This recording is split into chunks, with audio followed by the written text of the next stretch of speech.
आजिकाली साधारण कथारे क्रोधित होई पड़िबा भली स्वभाव बेस किछि लोकंकठारे देखिबाकु मिले। एभली स्वभाव कारणरू सेमाने सांगसाथी बंधु बांधव एवं परिवार सदस्यंक निकटरे समालोचनार शिकार मध्य होइथांती। खाली सेतिकी नुहे, बेले बेले एपरि स्वभाव अप्रीतिकर परिस्थिति एवं संपर्क में फाट सृष्टि भली परिस्थिति पाई मध्य दायी होइथाए। तेबे आपण मध्य कोन आपणक क्रोधित स्वभाव को नहीं चिंतित कि? आपण भाबुछंती कि काहेकि आपणक स्वभाव रे आसुछि क्रोध? आसंतु जानिबा एही भिडियो रे मनुष्य स्वभाव रे काहेकि आसीथाए क्रोध।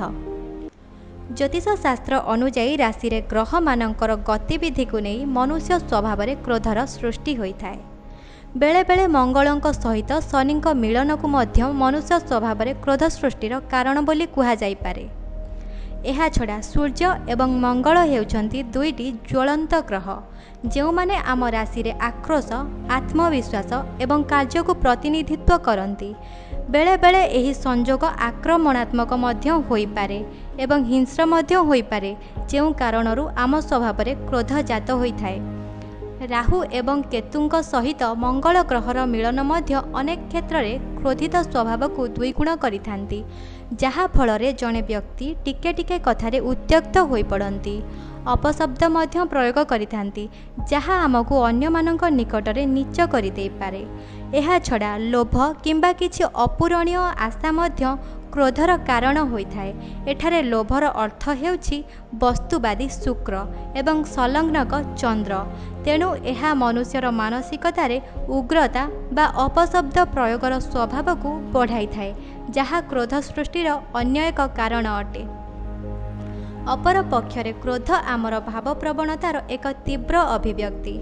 क्रोध अनुभव करुथिबा व्यक्ति प्रायतः शारीरिक असुस्थता अनुभव करिथांती, जेपरिक हृदस्पंदन वृद्धि, रक्तचापर मूल्यांकन। आमर भावना हृदस्पंदन एवं रक्तचाप सहित चंद्र जड़ित। तेणु चंद्र मध्य मनुष्य स्वभाव रे क्रोध बढ़िबार कारण अटंती। शुक्र हेउछंती दक्षिण पूर्व दिगर सबुठारु उत्तप्त ग्रह।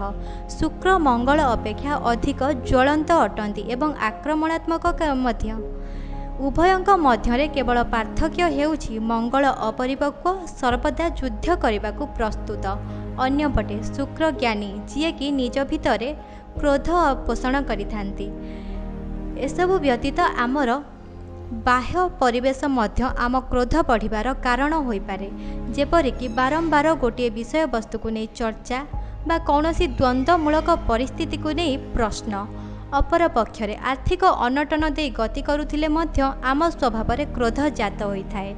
जमी बाड़ी बा दीर्घ दिन धरी लागी रहिथिबा कौनसी समस्यार समाधान होई न पारिले मनुष्य स्वभाव रे स्वभावतः क्रोध जात होइथाए।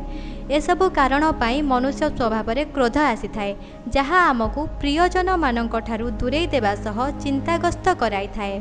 फलरे आमे अशांति और असुस्थता अनुभव करिथाउ। आपणक ठारे एभली स्वभाव देखा देउथिले धैर्यहरा हुअन्तु नाही। निज क्रोध को नियंत्रण करने चेष्टा करंतु। एतद् व्यतीत एहार उपचार निमित्त ज्योतिर्विदଙ୍କ परामर्श नियंतु। भिडियोटी किपरि लागिला कमेंट करी जणांतु। भिडियोटी भल लागिथिले लाइक करने भूलंतु नाही। एहिपरि नुआ नुआ भिडियो देखिबा पई आज ही आम चैनल को सब्सक्राइब करंतु।